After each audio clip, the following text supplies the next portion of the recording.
Assalamualaikum warahmatullahi wabarakatuh.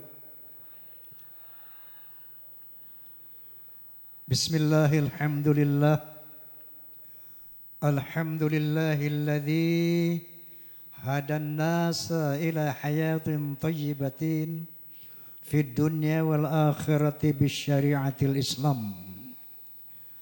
Asyhadu an la ilaha illallah wahdahu la syarika lah dzul jalali wal ikram wa asyhadu anna sayyidana wa nabiyyana Muhammadan abduhu wa rasuluh sayyidul arabi wal ajam fasallallahu ala sayyidina Muhammad wa ala alihi wa sahbihi wa sallam amma ba'd. Yang saya hormati dari kepolisian BNPT Gus Dovir, kemudian mantan teroris Bapak Nasir Abbas, Masya Allah. Kemudian tentunya ada dari Pamdi, Sekjen, dan ada Waketum Cici Faramida yang saya hormati. Kemudian dari Fahmi Tamami, Forum Silaturahmi Takmir Masjid dan Mushola Indonesia, dan PWI hadir enggak? Perjuangan Wali Songo Indonesia. Tentunya last but not least, Forza. Forza. Forza. Forza. Amin. Forza harus semakin keren, semakin cerdas, semakin beriman, semakin berakhlakul karimah, sebagaimana ada dalam peraturan organisasi kita melaksanakan 4B, 4B, beriman, bertakwa, berakhlakul karimah, dan berloyalitas. 4 hal ini harus selalu ditingkatkan. Karena iman, takwa itu fluktuatif, turun naik. Tergantung aktivitas kita hari-hari. Kalau aktivitas kita tiap hari nggak lepas Al-Quranul Karim, insya Allah iman kita selalu meningkat. Takwa kita selalu meningkat.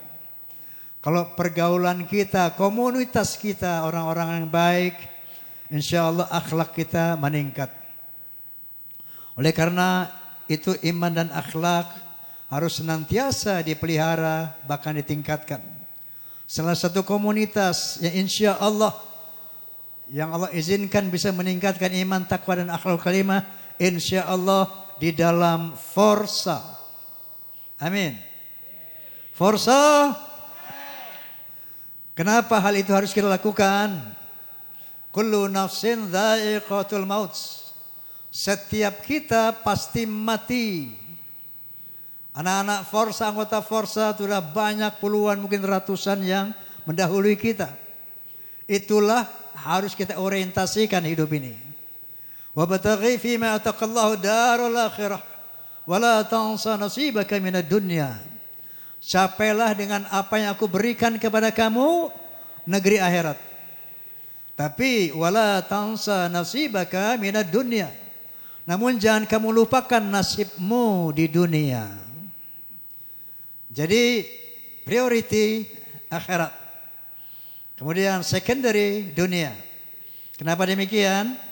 Allah Subhanahu wa taala berfirman, "Man kana yuridul harthal akhirah nazid lahu fi harthih.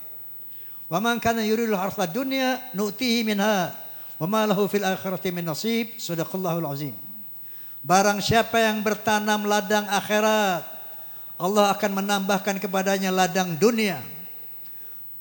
Artinya apa? Barang siapa yang berorientasi kepada akhirat, maka insya Allah duniamu makmur. Tapi barang siapa yang bertanam ladang dunia, akan Allah berikan kamu dunia, akhirat tidak dapat apa-apa.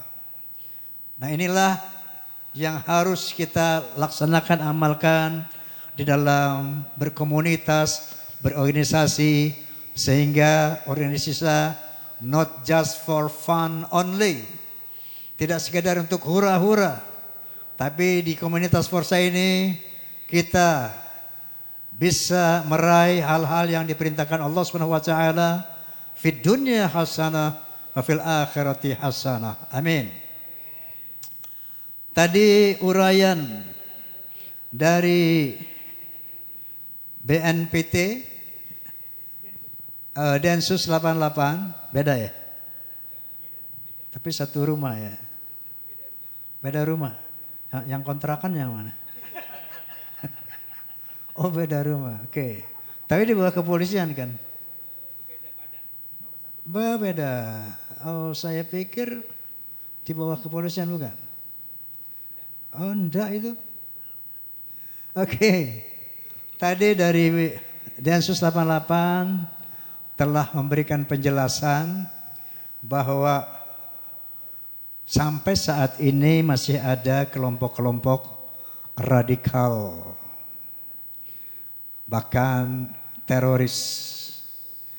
Nah ini teror itu tidak direkomend oleh Allah Subhanahu wa taala. Tadi Gus penceramah Pak Nasir Abbas Ustadz telah mengatakan bahwa doktrin mereka kalau mau masuk surga harus mati syahid. Mati syahid pakai bom bunuh diri. Masuk kemana-mana bom orang, diri kita bom juga. Nah ini sering terjadi di dalam praktek terorisme. Allah Subhanahu wa taala tidak merekomen ini. Orang yang bunuh diri itu bukan mati syahid, mati konyol namanya. Allah Subhanahu wa taala berfirman, "Man qatala nafsan bighairi nafsin aw fasadin fil ard fakanama qatala an-nas jami'a." Barang siapa yang membunuh seorang manusia yang tidak berdosa dan tidak melakukan keburukan di dunia, maka dia seakan-akan telah membunuh seluruh manusia. Wa man ahyaha ka'annama ahyan nas jami'a. Sebaliknya, barang siapa yang memberi kehidupan kepada seorang manusia, seakan-akan dia telah memberi kehidupan kepada semua manusia. Begitulah sistem Allah Subhanahu wa taala, Rahman Rahimnya Allah Subhanahu wa taala, dan cintanya menghargai ruh. Kenapa? Karena di dalam badan kita ada ruh Allah. Fa'idha sawaitu wa nafakhtu fihi min ruhi. Ketika janin di dalam rahim ibumu disempurnakan, maka aku hembuskan sebagian dari ruhku. Wa ja'ala lakumus sam'a wa absara wal af'idah. Maka kamu bisa mendengar, bisa melihat, bisa berpikir. Kenapa? Ada ruh Allah, sebagian ruh Allah dalam diri manusia. Makanya Allah sangat mengutuk orang yang membunuh manusia tanpa dosa. Man qatala nafsan bighairi nafsin aw fasadin fil ard fakannama qatala an-nasa jami'a. Barang siapa yang membunuh manusia yang tidak berdosa, yang tidak berbuat kerusakan, maka dia seakan-akan telah membunuh seluruh manusia. Tadi masalah toleransi dalam Islam sudah dijelaskan sama Bapak Ustadz Nasir, bahwa Allah Subhanahu wa taala berfirman, A'udzu billahi minasyaitonir rajim. Bismillahirrahmanirrahim. Ya ayuhan nas, inna khalaqnakum min dzakari wa untha wa ja'alnakum syu'uban wa qabaila lita'arafu. Inna akramakum 'indallahi atqakum. Hai manusia, sesungguhnya aku telah menciptakan kalian dari seorang laki-laki dan seorang perempuan. Dari dua orang ini aku kembangkan kamu menjadi berbangsa-bangsa. Dari bangsa-bangsa ini aku kembangkan kamu menjadi bersuku-suku. Contohnya di Indonesia. Coba lihat. Ada Sunda, ada Jawa, Aceh, Padang, dan banyak lagi yang lainnya. Kenapa enggak? Betul apa benar? Ada dari mana nih? Dari Sumatera ada? Kalimantan ada, Jawa ada, Sunda ada. Itu sunatullah. Sunatullah. Allah ciptakan kalian berbeda-beda. Bahkan secara bahasa, budaya, dan agama. Lalu apa perintah Allah? Lita'arafu. Saling mengenallah. Lita'arafu. Saling menghormatillah. Inna akramakum indallah atqakum. Nah ini poinnya. Sesungguhnya kemuliaanmu di sisi Allah takwamu. Begitu kita diciptakan berbeda, kita juga harus ikhtiar untuk mencapai ketaatan kepada Allah Subhanahu wa taala demi kemuliaan kita di dunia dan di akhirat kelak. Kemudian mengenai perbedaan agama, Allah Subhanahu wa taala mengarahkan kita, mengajarkan kita untuk tidak membenci agama lain. Qala ta'ala, "Wa la tasubul ladzina yad'una min dunillah fayasubullahu adwan bighairi ilmin." Ini ayat toleransi beragama. Wala tasubul ladzina yad'una min dunillah fayasubullahu adwan bighairi ilmin. Jangan kalian menghina tuhan-tuhan lain yang mereka sembah selain daripada Allah. Karena hal itu akan membuat mereka menghina Allah tanpa ilmu pengetahuan. Jadi kita dilarang untuk menghina tuhan-tuhan selain Allah yang mereka sembah. Jadi bagaimana pelaksanaannya? Lakum dinukum, agamamu silakan laksanakan, aku melaksanakan agamaku. Inilah ayat-ayat toleransi beragama di dalam Islam. Oleh karena itu, dalam Forsa ini kita bersyukur bahwa Allah telah memberikan hidayah kepada kita, bimbingan kepada kita untuk berjalan lurus fi sabilillah. Amin. Amin. Kemudian masalah radikalisme tadi, mulai dari bid'ah itu ya. Membid'ah-bid'ahkan. Saya bahkan bersama Prof. Din Syamsuddin, kemudian Ki Haji Hashim Mujadi dari Kuasa Umum NU, kemudian dari Ustaz Zainuddin MZ bersama Zainuddin MZ almarhum. Kemudian dari Menteri Agama dulu siapa? Profesor Tarmizi Taher. Kemudian termasuk juga Kiai Haji Nur Muhammad Indah Asyan SU. Bahkan saat itu sama sahabat saya. Nah sekarang lagi renggang dikit. Rizik Syihab. Saya membuat sebuah organisasi Forum Silaturahmi Takmir Masjid dan Mushola Indonesia. Kenapa? Karena secara historis Anda mesti tahu. Mau tahu nggak? Apa mau cepat-cepat festival aja? Dikit ya biar paham ya. Boleh? Boleh? Satu saat saya sedang berkendara. Waktu itu masih nyetir sendiri, masih muda. Tahun berapa itu Fahmi Tamami itu. Saya dengar radio. Ada seorang penceramah di radio. Dibilang apa? Itu yang namanya NU kafir.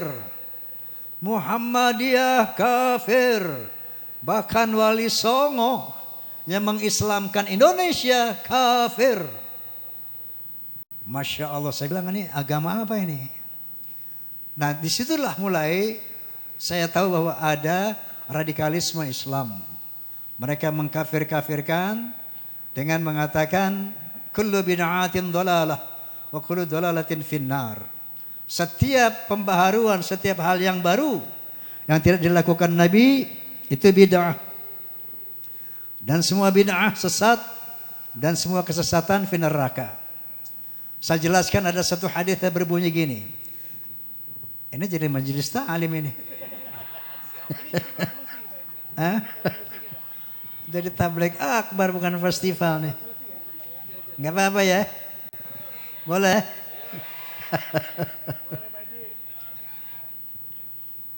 Ada Allah SWT berfirman, Nabi SAW bersabda, "Inna asdaqal hadits kitabullah Wa ahsanal hadi hadi Muhammadin. Wa syarrul umuri muhdatsatuha. Wa kullu muhdatsatin bid'ah. Wa kullu bid'atin dhalalah. Wa kullu dhalalatin finnar. Atau kama qala Rasulullah sallallahu alaihi wasallam. Yang artinya inna asdaqal hadits kitabullah. Sesungguhnya sebenar-benar penjelasan adalah kitabullah, Al-Qur'anul Karim. Wa ahsanal hadi hadi Muhammadin. Sebaik-baik bimbingan adalah bimbingan Muhammad sallallahu alaihi wasallam, yaitu al-hadis. Wa syarrul umuri muhdatsatuha. Seburuk-buruk perbuatan memperbaharuinya. Jadi seburuk-buruk perbuatan adalah memperbaharui, merubah-rubah Quran dan hadis. Wa kullu muhdatsatin bid'ah. Setiap perubahan itu bid'ah, hal yang baru. Wa kullu bid'atin dhalalah. Setiap merubah Quran dan hadis itu sesat dan semua kesesatan masuk neraka.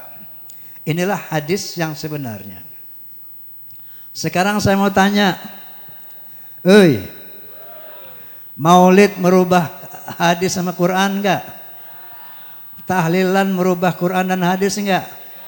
Main musik merubah Quran dan hadis enggak? Ada yang enggak di Al-Quran? Main orkes haram, ada enggak? Maulid haram, ada enggak? Tahlilan haram, ada enggak? Lalu apa itu musik, tahlilan, maulid? Itu bukan syariat, bukan hukum Allah. Itu namanya muamalah. Tahu muamalah? Perbuatan manusia. Politik, dagang, musik, main catur itu muamalah. Main bola muamalah. Faham? Kalau Nabi ada satu kaidah usul fiqih yang mengatakan al-aslu fil muamalati al-ibahah illa ayadulla dalilun ala tahrimiha. Semua hukum asli dari muamalah adalah boleh. Jadi hukum asli dari muamalah apa? Boleh. Main bola boleh, main catur boleh, dagang boleh, main musik boleh. Illa ayadulla dalilun ala tahrimiha. Kecuali ada dalil yang mengharamkannya. Paham? Contoh, main bola kan boleh, tapi lu berkelahi haram. Main catur boleh nggak? Boleh. Lu taruhan haram. Main musik boleh nggak? Boleh. Lu erotis? Lu erotis? Mabok-mabokan? Jadi gitu. Aslinya dari muamalah boleh, mubah. Tapi dia menjadi haram ketika ada hal-hal yang terkait di sana yang dilarang oleh Allah Subhanahu wa ta'ala. Faham ya? Bukan tadi apa? Kenapa? Ya. Jadi malam ini alhamdulillah kita mendapat satu bimbingan dari yang kompeten ini tadi, Ustadz Nasir Abbas, bahwa jahatnya terorisme dan itu di luar ajaran Islam, bahwa memang sampai saat ini masih ada tokoh-tokoh di Indonesia yang menyerukan NKRI bersyariah. Dan dia punya koneksi ke ISIS, Islamic State of Iraq and Suriah. Ada koneksi ke sana. Maka Indonesia harus aman dari khilafah. Kenapa? Karena negara khilafah sampai saat ini dari awal dulu setelah Nabi, Masya Allah banyak juga mudaratnya, banyak pertempuran saudara dan sebagainya. Kita syukuri Indonesia di mana yang namanya Pancasila itu ijtihad para ulama Indonesia. Ijtihad para tokoh-tokoh nasional Indonesia. Ijtihad bagaimana membuat dasar negara yang bisa mempersatukan bangsa yang heterogen ini. Dan diambillah sari-sari dari Islam. Karena Islam itu satu-satunya agama yang sangat kondusif untuk bisa mengayomi semua agama. Karena Islam itu adalah agama yang rahmatan lil alamin. Urusan akhirat tanggung jawab masing-masing. Tapi dalam berkomunikasi, bersosialisasi, Islam sangat kondusif untuk menaungi setiap keyakinan. Maka tokoh-tokoh Islam kita itu membuatlah Pancasila ini. Ya, sila pertama dulu dalam Piagam Jakarta, ketuhanan dengan syarat melaksanakan syariat Islam bagi pemeluk-pemeluknya. Itu Piagam Jakarta, Pancasila dulu begitu. Baru seterusnya bla bla bla bla sampai keadilan sosial. Ada Indonesia Timur menolak. Itu Islam menjalankan syariat bagi pemeluknya itu dihapus. Dulu ketuhanan dengan syarat melaksanakan syariat Islam bagi pemeluk-pemeluknya. Oke, 7 kata dihapus. Digantilah dengan ketuhanan yang Maha Esa. Apa itu artinya? La ilaha illallah. Qul huwallahu ahad. Kenapa? Memang Indonesia mayoritas Islam. Maka diambillah ketuhanan yang Maha Esa. Karena kitalah mendominasi jumlah bangsa ini. Dan umat-umat lain rela ikhlas. Sila kedua, kemanusiaan yang adil dan beradab. Sila ketiga, persatuan Indonesia. Sila keempat, kerakyatan dipimpin hikmah, kebiasaan dan persuratan dalam perwakilan. Sila kelima, keadilan sosial bagi seluruh rakyat Indonesia. Ini semuanya adalah nilai-nilai yang dari Islam, dari Al-Quran wal Hadis. Jadi dengan tidak mendirikan negara Islam, Indonesia sudah Islami. Faham? Faham? Kalau ada yang mendirikan negara Islam, Indonesia akan pecah. Enggak ada lagi NKRI. Nanti ada negara Sumatera, negara Kalimantan, negara Bali, negara Jawa.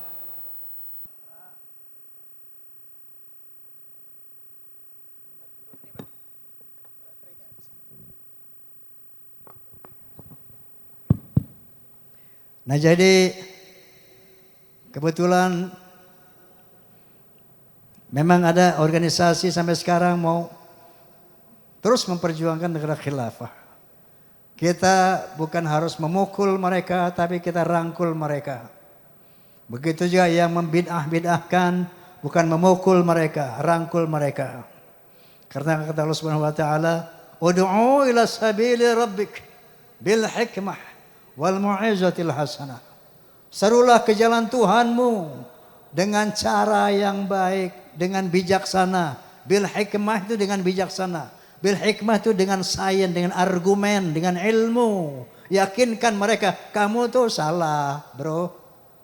Yang benar ini lo bro. Musyawarahkan. Wal mu'izatil hasanah, dan dengan nasihat yang baik. Bukan dengan caci maki. Bukan dengan menghujat. Wajadilhum billati hiya ahsan. Dan berdialoglah, berdebatlah, berdialoglah dengan mereka dengan cara yang terbaik. Ini solusi dari Allah Subhanahu wa taala ketika kita menghadapi sebuah perbedaan.